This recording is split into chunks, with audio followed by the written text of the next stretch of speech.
Hello everyone, it's Bryden. Today I'm recording actually just on my Samsung S10. It's really high quality video, so I'm pretty happy with that. I continue to have the Rode microphone wireless goes. Guys are beautiful. I still got that problem with the power on the one, but I don't care. I love you so. So this is week 4 at the DMZ, and it was pretty crazy to think that already. A month ago, having orientation day, I think it was on the 16th, maybe the 15th of January, and it's now 17th of February. And, to think how much has transpired in that time, how much, I've gone through as a team, gone through personally, the transition down to Toronto. So much of this has been purely transformational for me. I have gone through many ups and downs already on this journey. It's been really difficult. I think it's hard to estimate the toll that a move will take on you, especially in an early stage in a company, and with a lot of things on the go. So I continue to work hard to take care of myself. I think I mentioned in the last one, sort of found myself back, found my way back to the gym. Last week not as good, started off strong and sort of fallen apart, and I'm just really seeing my my weeks get taken over by lots of meetings, and whether many of these meetings are completely worth it, productive, worthwhile, engaging, exciting, and furthering the growth of the company and then myself personally. But it still leaves a lack of time to do some of the more hands-on work that needs to be done, and then also just the personal time that is necessary as well too. So today is family day here in Canada, so everyone's sort of a little bit more quiet. I know not too many emails or things coming in today. I am in the office at the DMZ. I'm back in my, I forget what room this is, 604? That's not true, 607. But it has the whiteboard on one side and the chalkboard on the other side. So back to the OG room where I first started this. Last week was interesting week. I think I tried to write some notes about like what I was thinking and what should go down, but I can really chart my time just by looking at my calendar. And, again, just a cornerstone for me in terms of organizing things and actually making it through, each day, each week as best I can with so many different things on the go. So last week was, a pretty busy week. I went back to London, Ontario for a Fanshawe corporate training.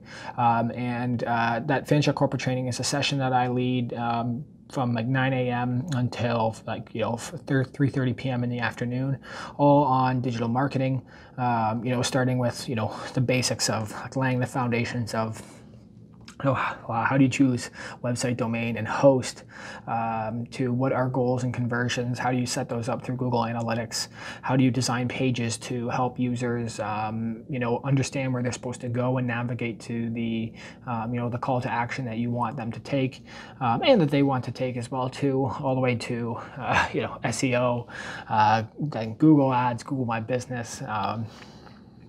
I went on to my psychologist rant of, here's a little bit more of the psychology of advertising, and, just a ton of different things all bundled into one day to really try to help small to medium-sized businesses understand digital marketing a bit better. That's been sort of the accumulation of 3 years in that, leading those workshops, the first one being a day where I just poured out every piece of information I had ever learned in digital marketing to a group of people who looked severely overwhelmed.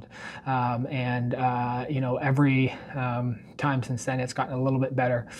I still feel like, I'm dumping a lot of information on people in those days, and you realize, I say that metaphor in the program, but like when you start digital marketing, you think it's just, a few things you got to figure out here. Google ad, and then, a year later, what you thought was like a shallow pond was, actually a very deep lake, where it just keeps going deeper, and there's so many nuances to marketing. And not only that, things are consistently changing, whether that's new platforms, new tools, new strategies, all those kind of things. So that was a fun day. Did a little bit more packing and brought my load back to Toronto. And it's like, man, I got a lot of shit. I've said this before, but it's like, wow, it's a lot of shit there. And I'm so close to being done, yet it feels like not that close. I've got a bunch of the bigger stuff at the house that I've got to take care of, and I'm doing that this weekend with some friends. So I had a couple meetings. One with our EIR. One of the things that we've talked about, I talked about in the last podcast in a much more stressful way than I am today. I don't know if it's family day and I got to get sleep, but we are, have some deadlines for finances coming up, and generally if we want to keep the whole team growing together, then there's some work that needs to be done here, and that's difficult when we're still, doing a lot of development on a product. We know that there's a lot of value, but I've said this before. Just it feels like we're a little bit of a tool stage, so you have to be a passionate person and to be an early adopter and pick up a tool in an early stage and start using it, especially when there's not that great of an instruction manual. But we want to get it to a full end-to-end solution that's actually tailored and customized for specific solutions, basically. A lot of those solutions have actually started to emerge, and we're really happy about that. One of those has been, for example, digital marketing, whether that's, for just a simple one, taking our podcast, transcribing it, re-embedding it back on your site, and then using that to then rank on search engines higher. That's, a really simple use case that we see as extremely valuable, and one of the ones that first inspired me to actually start this project. What also emerged was an amazing event put on by Impact TO, which brought together a bunch of user researchers, and they, UI, UX researchers, product designers, and people who are doing, design thinking, doing, focus groups, all this kind of stuff. We went to an event, Vatso and I went to an event there and showed them some of the product that we're working on, and they were just, extremely impressed and immediately saw the value of what we're doing, and, had some amazing quotes, even from people who were in that. And so, it's funny, we, we're going to product usability, sort of meetup to then show the product. And then, obviously what was nice was the feedback that we were actually getting. So I think I just have maybe a couple notes here. So like, user research, they've been using a tool called Dovetail and Look Back, but still in a lot of sessions, even at larger companies, they're still like doing interviews, one person or two people, which could be costing them $100 an hour, and one person is guiding the interview while the other person is taking notes and transcribing. So there's huge issues from a productivity standpoint and then a cost standpoint that we're seeing sort of within that use case there. And then some really interesting thoughts of like, they want to do research and take out, can they analyze an interview that they've done with someone using one of their products and see, okay, here's where two people, here's two instances where there was negative sentiment, and here's one instance where there was positive sentiment. And based off that, we've got a problem with our product. Or, by analyzing and using our system to pull that stuff out automatically, it really does cut down the man hours that it actually takes. And man hours is not a very appropriate word for that, but just the time that it takes to do it. So the other thing that really had stuck out to me from this group is a lot of times they're actually editing those videos together for stakeholders to show like impactful moments within the interview. So moments where it was deeply emotional, where they got positive things, where they got negative things. And one of the features of the system that we're building is basically be able to, because everything's extracted, be able to identify those moments and then be able to cut those into separate clips to then share. So we've seen a really amazing opportunity there, and that's something that I would actually like to explore more. I mentioned in my last one where I was ranting, the research side, is deeply inspiring to me, and I just, in another lifetime, I would be a researcher. Maybe I can still be this lifetime. I am a researcher. So I see an amazing, opportunity there, and one that would be amazing to pursue. However, of course, time constraints. How long does it take to show this application and then get researchers to use it. How long does it take for organization to give a go-ahead of a test trial, and then how much money does that generate?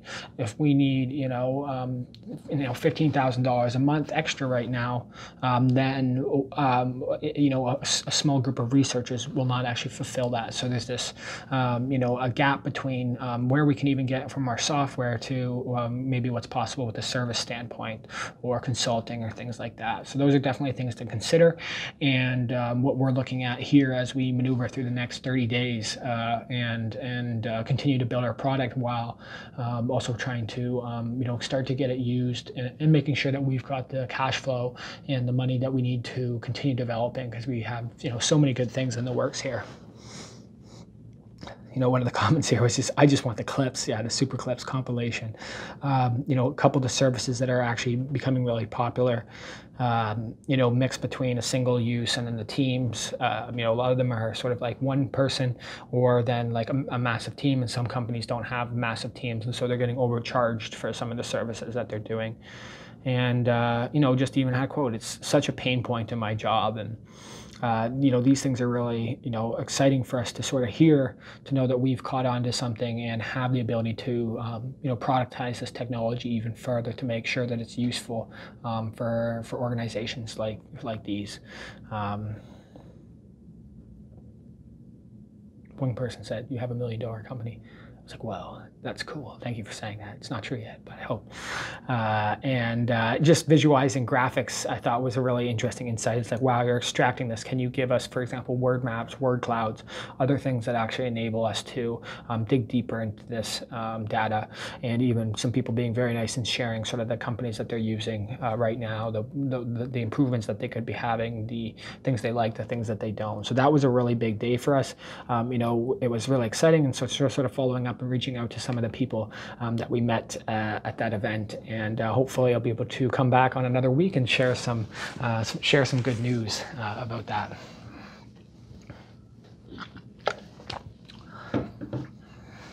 Started to get approached by a couple investors, which has been really interesting.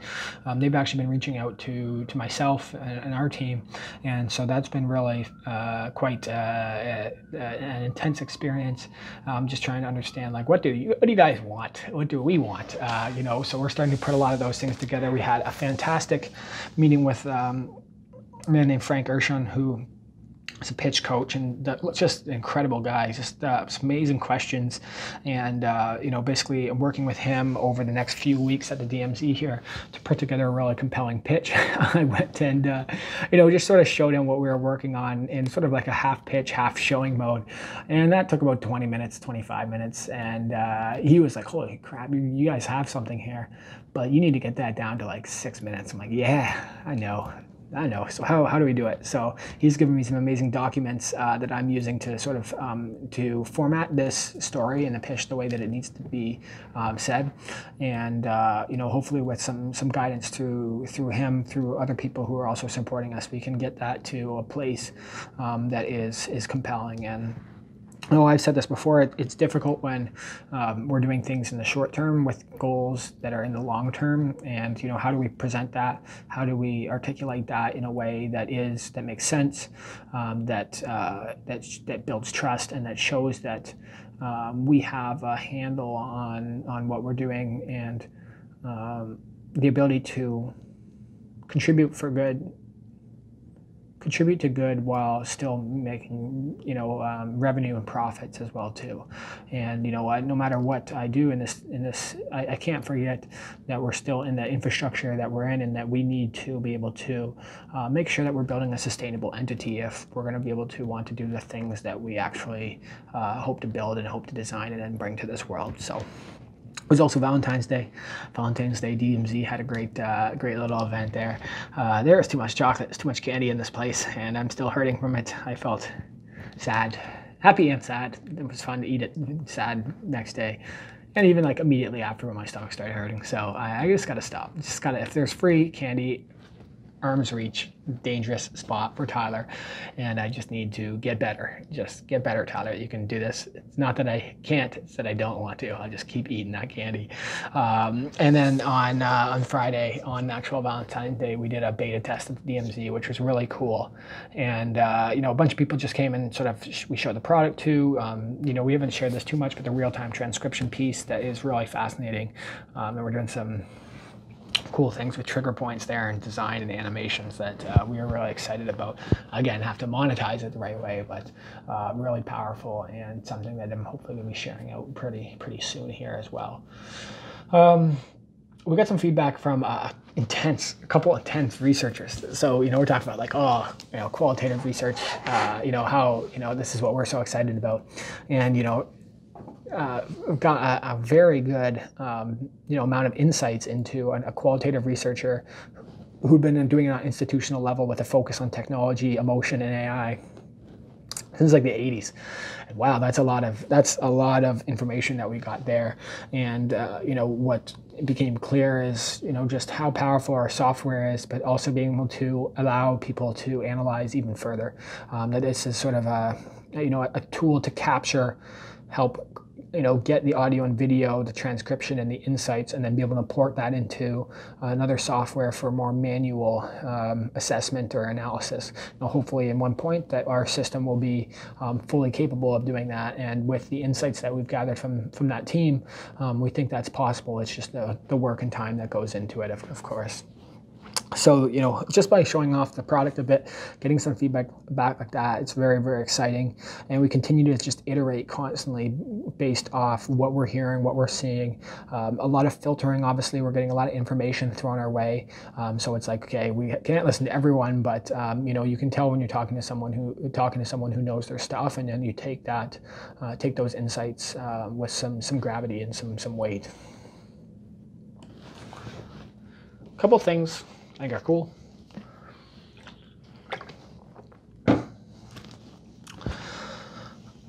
This week, Canadian Revival of Psychedelic Research at Markland Wood Golf Club. So this is an event that they're hosting on Wednesday with a bunch of people that are, you know, it's quite exciting. I mean, the title alone, Canadian Revival Psychedelic Research, that makes me happy. Just waiting for the site to load. It's put on by the Clinical Research Association of Canada. So talking about research, that's obviously really interesting to ourselves. And, you know, we're trying to help in the psychedelic space. So to have a bunch of people who are, you know, gathered for an event, it's a long event, 5:30 till 9:30, for sort of first one like this. You know, there's going to be a bunch of people there. MindMed is going to be there. MAPS Canada is going to be there. So Mark Hayden, Executive Director, apparently not going to be there. He's going to be there in virtual world. The co-founder, so Irie Selkirk, co-founder and director of Rise Wellness Retreat, which is the world's first legal psilocybin microdose retreat. And she's also co-founded Sansero, a psilocybin and psilocybin-inspired life sciences company. She's also the CCO for She Can Cannabis. Damn. Doing a lot, Irie. And then Jackie Childs, who is a wife and mother. So after a tough time, basically growing a following and just really having to go through the normal rungs of pharmaceutical medical treatment, she found cannabis and psilocybin. Journal her progress and feelings, and you know, she's not cured. She feels like she's living her best life. And then I think Daniel Carcillo is also speaking. The guy's got himself in a little bit of trouble over these last couple of days, so I'm interested to see what he says here. Something about some comments earlier in his career, a robe that he wore. I don't even want to get too deep into it because, you know, I know he's trying to do a lot for the psychedelic space, but sounds like he's got a couple I don't even know the expression, some things under the rug that he has to address, especially if he wants to have the positive light of what's going on here. So with the psychedelic space, MindMed's going to be there. So that's J.R. Ron, who is one of the first companies that are going to go public in this space. I think we're going to learn a lot about sort of what's happening in psychedelic research here just through this event and focused on Canada.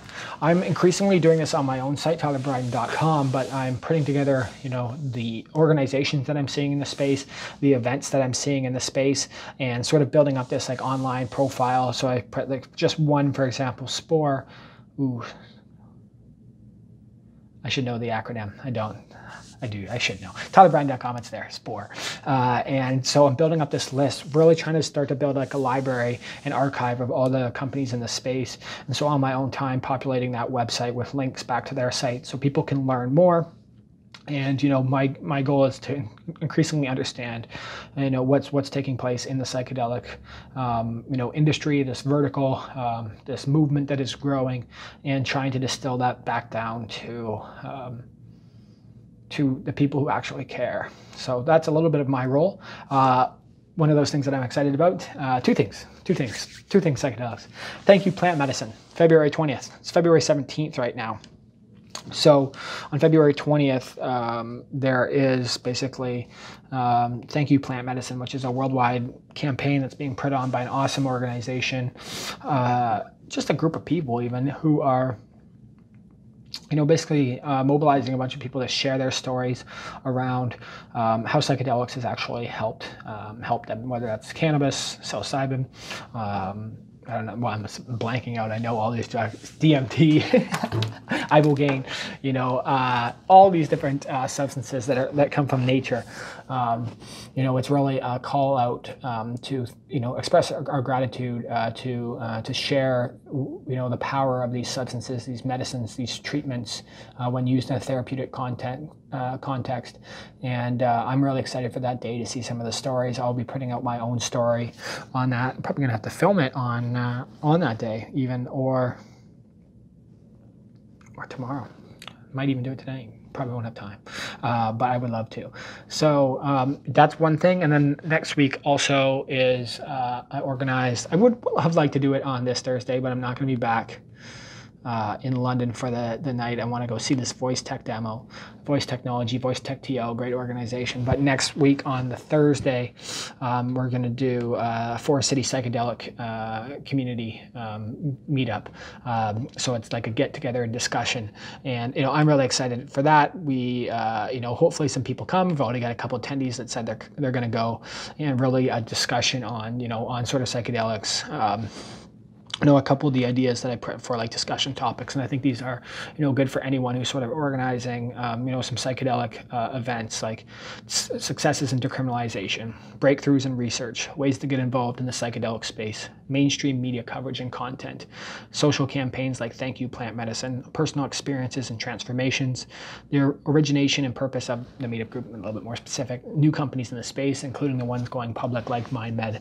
What is the future of psychedelics, safe usage and dosages, pre-work and post-work integration, ideas for future events and sessions. And then, one of our goals here is to plan a larger event that brings in city stakeholders. So, we can put a bunch of people already interested in the space in a room and we can talk about it all we like. There's a beautiful benefit to that, but can we also bring in, stakeholders, city councilor, mayor, police forces, paramedics, these other people who are so important to the livelihood of a city, and see their perspective on this stuff as well too. So that's something that I'm going to be organizing as well.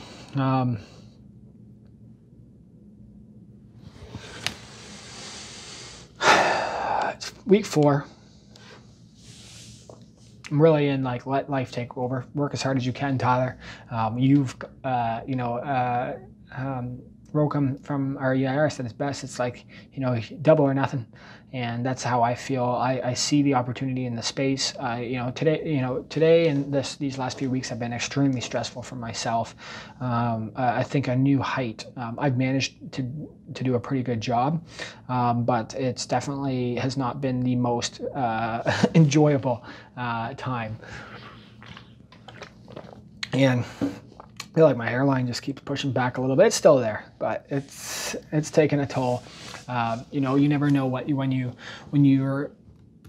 I said that I'd build websites before, and websites have their own scope of complexity already, and basically they are software. But to merge in everything that we're doing in this system with the almost grandiose vision that I have has been extremely difficult. And I've said this before, but if I had to go over again, I would have done audio and video second. And I would have done text first, because text is easier. Text is much easier. We could have analyzed it, let people journal and pull that out, and then even helped again with SEO and all this stuff as well. So both that marketing and the research application, that's something again that has become clear to me, that people have a little bit of pushback against, is the fact that I am caring about research and marketing, and I don't know how deep. Sometimes I just black out when I'm talking. If you haven't noticed, that there's such a stark divide between those two, and I just don't see it that way. And that's one of the cases that I'm making. One of the things that I don't believe is in the consensus right now that will continue to be challenged. But I believe that from even talking to Western University, and they're focused on knowledge mobilization. This is researchers being able to communicate the work that they're doing and being able to share that out in ways that benefits them and the universities that are funding them, and then actually helps people in the world. That's going to become increasingly important, especially in a time where our needs are changing, and that information has become rampant. We have way too much of it. So I hope that I can help researchers market better, and I can help marketers research better.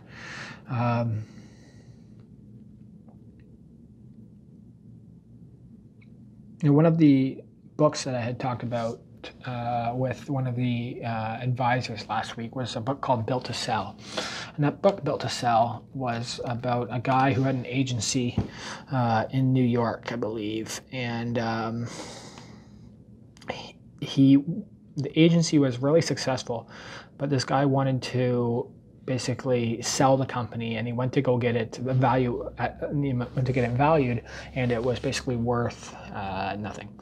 So he talks about in this book, how can you take a company that has maybe, for example, paying customers through consulting and marketing, but then doesn't actually have basically a value, because the value is based on the users or the owners, sorry, of the company. So that's something that's a really interesting book for anyone who is maybe in an agency model, something like that. And as one of the reasons why I started to build software and incorporate this company Speak is because it has the opportunity to build a dedicated customer base based on the value without myself necessarily involved. And most people are like, Tyler, well, you won't stop talking, and you seem to like to be involved. This is true. I'm extremely passionate about the work that we're doing. So it's not like I'm just trying to leave what I'm doing. It's more that I would love to be able to build this system that continues to chug along and produce value for people. If I'm there, not there, that's building something that's bigger than yourself, and that's really compelling to me. And hopefully I'm on the path to doing that. There's a lot of challenges to get there, but I feel like I am in the right spot, and I've got the right guidance and support around me if I am going to make that happen. I've invested a lot personally, both in time and money and energy. I see the good in what we're doing. I still feel conflicts of the day-to-day of the work in terms of marketing versus research, and some of the short-term sacrifices that are made. But I think that's how anyone feels about their life in general. So I hope that this documentation has been somewhat informative, somewhat helpful. There's not many people watching this or anything. It's a self-analysis tool for myself as well too, in a way, the process of doing it has been helpful. So I know.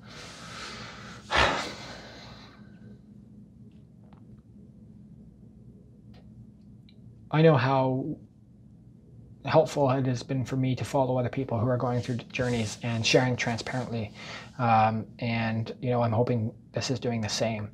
I don't expect much. I think this is, I think the work that you're doing in the present always takes a long time for it to come to fruition, come to light. And especially this isn't my only thing I'm focused on. I'm doing lots of different things right now. But I'm going to be able to go back, look at these videos, listen to this audio, and know how hard I was trying, know how much I was caring about what I was doing, see the stress that it put on me, see the lessons that I was learning, and see the weekly changes, the improvements, the modifications that I've undergone myself. And I'll continue to learn things every single day, every single second, and trying my best to process that information and then share it back with you. So I think I don't have too much else. This is my shorter one, Tyler. You did good. You didn't go that crazy. I'm going to start to do some online webinars, I think. I don't know how those are going to go. This is sort of like one, but like not really. So we'll see what I can do. I'm going to do one on just like how to rank on search engines, which sounds so, I don't know. I know people care about this, and I care about it as well too. It's so important in this day and age, but I want to go a higher level than that. For example, one of the talks that I'm doing coming up March 9th, it's called how AI will impact communication. I'm going to talk about some shit in there. It's just going to be crazy. I've got a couple things that I've been sort of documenting for a little bit now that I really I think are so compelling. And I'm hoping I can do a good job with that presentation. I'm hoping I can record it and then be able to share it out as well too, because I think there's going to be a lot of good clips and stuff in that. And I think that something good will come out of sharing that information with other people, because AI, technology, all this stuff is changing so quickly, and the way we communicate is changing, and how are those going to come together? How are they going to diverge? What are we going to see over these next few years, 5, 10 years, decades, as the technology improves, as different things come about? Man, there's going to be some crazy stuff in this. So I really look forward to talking about some of that stuff.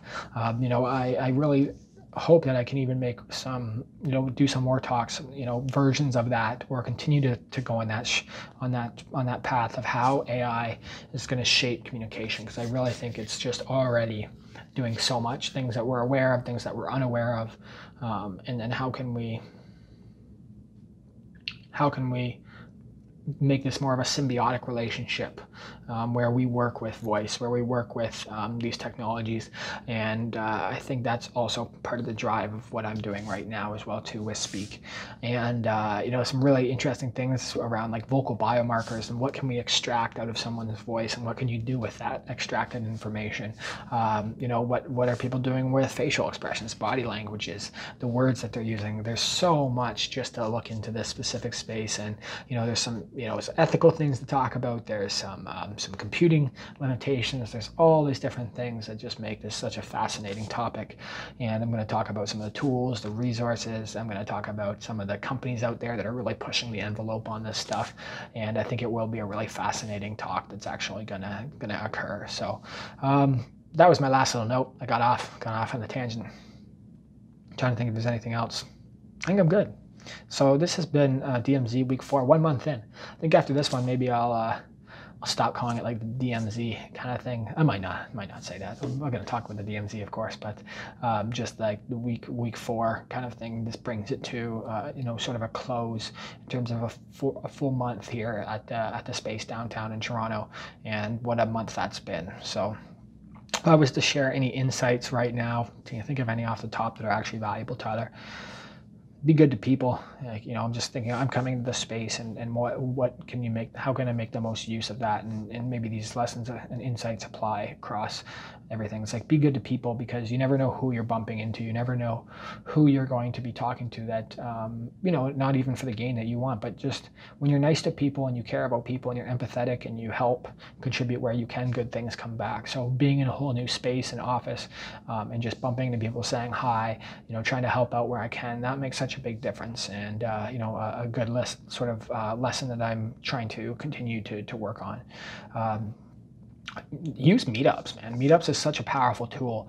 I've met so many people through Meetup. I'm so excited about it. I'm going to an event tonight, a little bit far away, but that's okay. I'm excited for it, and I just, it's opened up so many doors for me already. It can be a distraction.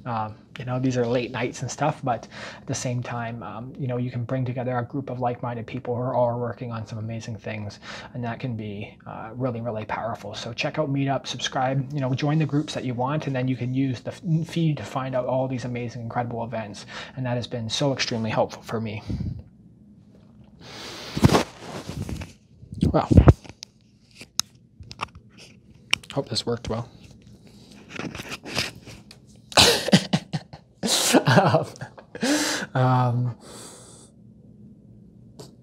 Follow up with people.